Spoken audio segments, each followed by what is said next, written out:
Muito antes de virar uma tendência espiritual entre celebridades, a Cabala era uma forma misteriosa de misticismo judaico reservada apenas aos judeus mais devotos. Sempre fui espiritual e adoro a ideia de explorar os mistérios do universo, mas a própria Cabala ainda é um mistério. É um mistério dentro de um enigma envolto em um enigma maior. Existem lendas e superstições que fazem a Cabala parecer mais com magia judaica. Coisas como ler o futuro, amuletos e até reanimar os mortos, tudo isso parece mais coisa de Hogwarts do que da escola hebraica. Tudo isso levanta um monte de perguntas, então quero desmistificar o misticismo judaico e entender de verdade o que é a Cabala.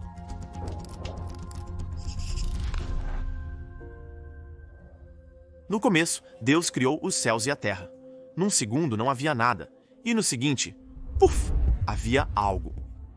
Mas antes de haver algo, quando só havia o nada, onde Deus ficava? E o que ele estava fazendo? Só de pensar nisso, minha cabeça já dói, mas são esse tipo de perguntas que a Cabala tenta responder.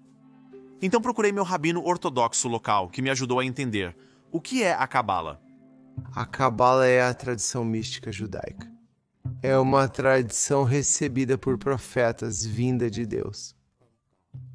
E ela nos oferece uma visão sobre a natureza do mundo que não conseguimos perceber com os nossos sentidos. Ou seja, a Cabala é um monte de sabedoria transmitida há milhares de anos, revelando os segredos ocultos do universo.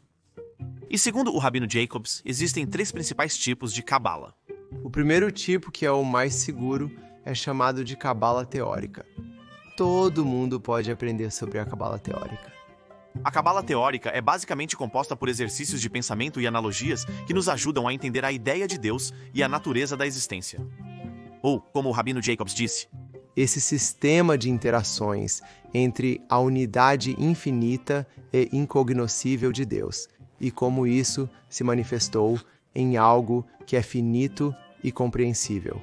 Uau, ok. A gente já vai destrinchar isso. Mas antes, quais são os outros 2 tipos de Cabala? Depois temos o que é chamado de Cabala meditativa. A Cabala meditativa envolve diferentes tipos de meditações, muitas das quais usam nomes de Deus. Quando você medita nos nomes de Deus, está trazendo poderes para o seu corpo. Peraí, então existe mesmo magia judaica? Agora não consigo parar de pensar em Hogwarts versão hebraica e Jedi judeus. Mas calma lá. Vamos voltar e explorar cada um dos 3 tipos de Cabala, um por vez. Primeiro, a Cabala teórica. A Cabala teórica tenta responder às perguntas impossíveis e de explodir a mente sobre o universo. Tipo, se Deus é infinito, como é que existe espaço para qualquer outra coisa? Essa pergunta é muito profunda porque, por definição, quando algo é infinito, nada mais pode existir. Isso é chamado de o primeiro paradoxo da existência. Ou seja, se Deus era infinito 1 segundo antes da criação, como poderia haver espaço para mais alguma coisa no universo? Imagine uma caneca cheia até a borda de café. A caneca é o universo, e Deus é o café, ocupando todo o espaço possível com sua infinitude. Você não consegue adicionar mais nada ao café, nem mesmo uma gotinha de creme, sem que a caneca transborde. Então, como um Deus infinito conseguiu adicionar os céus, a terra, o jardim do Éden e o universo inteiro? O que Deus precisou fazer foi diminuir sua própria essência para criar um escudo. E esse escudo é o mundo físico. O mundo físico, por assim dizer, bloqueia Deus. Ele permite que parte da essência divina entre e parte seja bloqueada para que algo além de Deus possa existir. Se você não curtiu minha analogia do café, não se preocupe. O Rabino Jacobs tem uma melhor. Se você fosse uma gota d'água no oceano, como seria? Seria amorfa, sem identidade própria. E é assim que somos antes de sermos colocados neste corpo, nesta existência física. O que acontece se Deus te tira dali e cria uma gota d'água suspensa acima do oceano? Certo, agora ela tem uma forma única. Então agora ela tem uma grande quantidade de identidade própria? Mas tem um problema. Ela não está mais conectada à sua fonte, e se voltar para a fonte, ela deixa de existir. Então o que fazer? O que Deus fez foi criar o mundo físico. Agora imagine pegar essa gota d'água suspensa no ar, colocá-la dentro de um plástico transparente e então mergulhá-la de volta no oceano, para experimentar, ao mesmo tempo, a individualidade e o tudo infinito. Esse é o presente que Deus nos deu. Tentar entender a unidade infinita de Deus e a criação do mundo é um dos focos principais da cabala teórica. E aqui vai algo que realmente explodiu minha mente. Olha só essa descrição da criação do universo que vem da Idade Média. O Ramban chegou a explicar que no vazio, no nada, basicamente surgiu um ponto minúsculo e infinitesimal de energia. Ele diz que havia Ein Mamashot, o que significa que não havia substância. Ou seja, ele estava descrevendo pura energia. Ele descreveu isso como tendo o tamanho de uma semente de mostarda. E disse que ali estava contida toda a energia da criação. E então, à medida que isso se expandiu, solidificou-se em matéria. E que tudo neste mundo, tudo estava naquele ponto original. Só precisava ser desdobrado. Isso com certeza soa muito como a teoria do Big Bang. Conversei com o reverendo Daniel Katz, que estuda cabala há 25 anos. Ele vê uma conexão profunda entre cabala e ciência. A cabala é uma tecnologia antiga. É uma física espiritual que mapeia os padrões, os modelos e as energias sobre os quais toda a realidade se baseia. Os cabalistas sempre disseram que, por trás de toda massa, de todo ponto de matéria, de todo corpo, há um campo de energia que gera sua existência. Isso é considerado ciência hoje. Se você quiser chamar de ciência, ou religião, ou cabala, uma palavra melhor, é a realidade. De acordo com o reverendo Daniel Katz, a capacidade de acessar esses campos de energia é a base do segundo tipo de cabala, a cabala meditativa. Isso significa que uma pessoa pode silenciar a mente consciente e sintonizar com frequências e níveis de consciência mais elevados. Quando você aprende a dominar a mente com as técnicas cabalísticas, abre canais de percepção, orientação interior e habilidade intuitiva. Através da meditação, podemos alcançar uma consciência espiritual mais elevada. Podemos elevar nossa consciência e até receber conhecimento. É como se houvesse uma enorme biblioteca invisível ao nosso redor. E a cabala meditativa fosse o nosso cartão de acesso. Mas de onde vem todo esse conhecimento? Os cabalistas acreditam que podemos receber sabedoria diretamente de Deus, a fonte mais elevada. Abaixo disso, também podemos receber orientação dos anjos. Mas o que são anjos? Anjos não são bebês gordinhos e pelados com asas. Eles são forças de consciência que não têm corpo, fazem parte da infraestrutura do funcionamento da realidade, a interface entre a luz pura, o divino e o mundo físico. Pode ser mais fácil imaginar Deus como um velhinho barbudo no céu e os anjos como bebês rechonchudos com asas. Mas isso é só nossa tentativa de compreender o que é incompreensível. É como humanizamos forças de energia que estão além dos nossos sentidos. Em vez disso, podemos pensar nos anjos como forças de consciência, manifestações da vontade divina, atuando como intermediários entre o mundo físico e o mundo espiritual. E adivinha? Os anjos não vêm só do mundo espiritual. A gente cria anjos o tempo todo, sem nem perceber. Quando agimos com uma intenção totalmente positiva, criamos anjos positivos, e eles podem influenciar a nossa vida. Da mesma forma, quando as pessoas agem com medo, movidas pelas partes mais sombrias da natureza humana, pelo ego, também criamos energias negativas que nos dominam e influenciam. Por meio da meditação, podemos acessar orientações de Deus e dos anjos. E podemos evitar as más influências e nos abrir para as boas. E tem ainda outra fonte de orientação, que você pode chamar de fantasmas. Você me ouviu direito. Acreditamos, assim como a maioria das tradições de sabedoria ao redor do mundo, que quando uma pessoa morre, há uma alma, uma frequência, um campo de energia eterno que transcende o espaço e o tempo.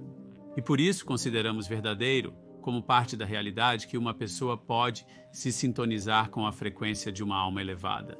Alguns cabalistas afirmaram ter recebido sabedoria de estudiosos judeus que morreram há séculos, como o profeta Elias.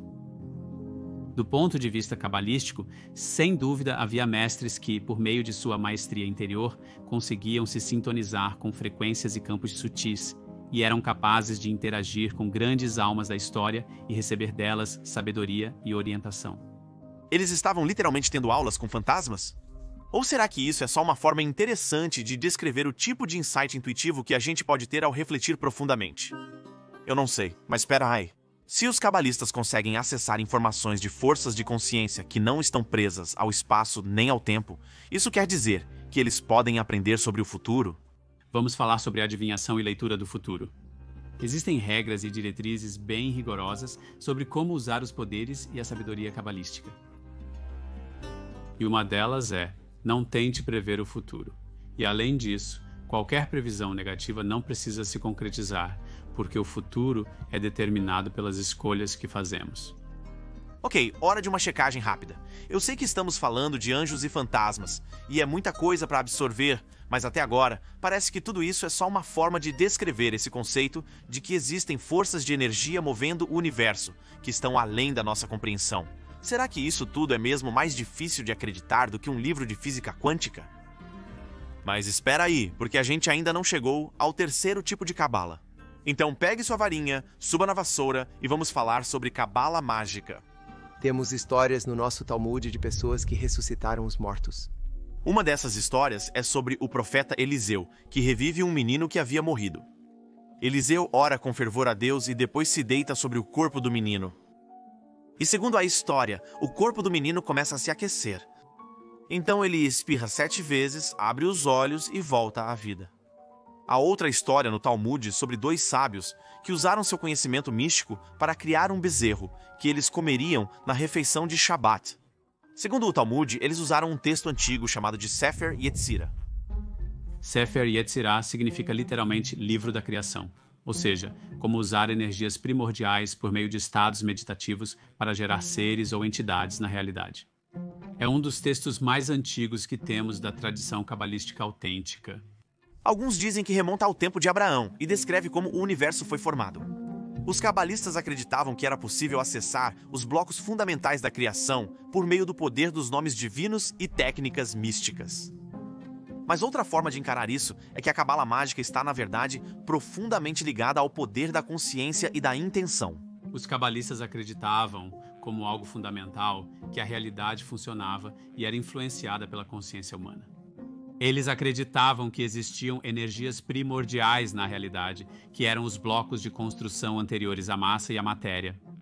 E eles acreditavam e ensinavam formas de a pessoa limpar a mente, alinhar-se completamente e direcionar sua intenção sobre essas energias, e assim combiná-las e trazê-las para a realidade. Esse poder da intenção é a força por trás dos amuletos. Sim, existem amuletos judaicos. Um amuleto que tem sido usado há milhares de anos e há mestres e cabalistas que ainda os utilizam hoje, é uma forma de oração, de intenção, de compreensão do poder das letras, dos nomes divinos de Deus, dos nomes cabalísticos dos anjos e do entendimento da receita e da fórmula para incorporá-los, expressá-los em alguma forma de escrita, algum tipo de gravação, com o objetivo de promover cura e transformação. O poder da intenção também está por trás da ideia da água benta. Eu sei. A água benta judaica existe sim. Existe um axioma absoluto de que a água e certos líquidos são excelentes condutores de consciência e energia. E, ao segurá-la e fazer uma oração sobre ela, fixando uma intenção, você pode ativar essa energia e compartilhá-la com outras pessoas. E então, quando uma pessoa bebe aquilo, ela pode absorver aquela oração, aquela consciência, e isso pode trazer cura, além de bênçãos e proteção. De certa forma, já é bem comum reconhecer o poder da consciência e da intenção. A ideia de mente sobre a matéria, pense e fique rico, manifeste seu destino, é toda a premissa por trás do livro super popular O Segredo, que pensamentos e intenções influenciam sua realidade. Hoje existe a ideia chamada de Lei da Atração. Os cabalistas chamavam isso de Koyat HaMoshet, há milhares de anos. E eles diziam que quando uma pessoa foca profundamente em algo e dá instruções específicas, ela pode manifestar ou atrair aquilo para si. Mas convenhamos, ainda é um salto enorme entre o poder do pensamento positivo e ressuscitar os mortos. Se eu estudar Cabala, eu realmente posso acessar forças mágicas da criação? Eu não posso te dizer isso.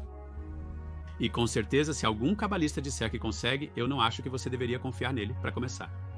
E segundo, há sim cabalistas e místicos vivos hoje, que eu tenho a bênção de conhecer e com quem já interagi, que vivem em estados de consciência profundos e consistentes. E quando você entra na sala com eles, dá para sentir isso de forma real e tangível. Quando você pede uma bênção a eles, quando uma pessoa doente entra, eu posso te contar muitas histórias. Eles têm a capacidade, apenas com sua consciência, de curar, de receber respostas intuitivas, que são profundamente, incomumente, surpreendentemente perspicazes. É algo que os indivíduos podem começar a aprender e dominar lentamente ao longo do tempo. Mas há tanto almas que nascem com isso, quanto indivíduos que, através de um trabalho árduo tremendo ao longo dos anos, alcançam um grau de maestria, onde conseguem fazer coisas surpreendentes e viver em um nível incomum. Eu realmente não sei o que pensar sobre tudo isso. É muita coisa para absorver. Mas tem algo que eu acho realmente interessante. A visão mainstream da magia geralmente a liga a forças ruins e sombrias. Feiticeiras e magia negra e adoração ao diabo. Mas com o judaísmo é o oposto. A Cabala é vista como a parte mais profunda da Torá. Foi praticada por alguns dos nossos mais reverenciados sábios. Ela anda de mãos dadas com a observância judaica. Você não pode ter Cabala sem Torá. E isso significa que as forças poderosas estudadas pelos cabalistas também estão acessíveis aos judeus comuns no dia a dia. Claro, os cabalistas têm métodos especialmente projetados para otimizar a maneira como interagem com as forças espirituais. Mas a verdade é que todo o judaísmo está cheio de práticas projetadas para elevar a vida mais próxima do mundo espiritual. Esse é o objetivo principal. Aprender sobre Cabala realmente mudou a maneira como vejo o mundo. E isso me torna ainda mais apaixonado por viver minha vida judaica cotidiana com intenção positiva.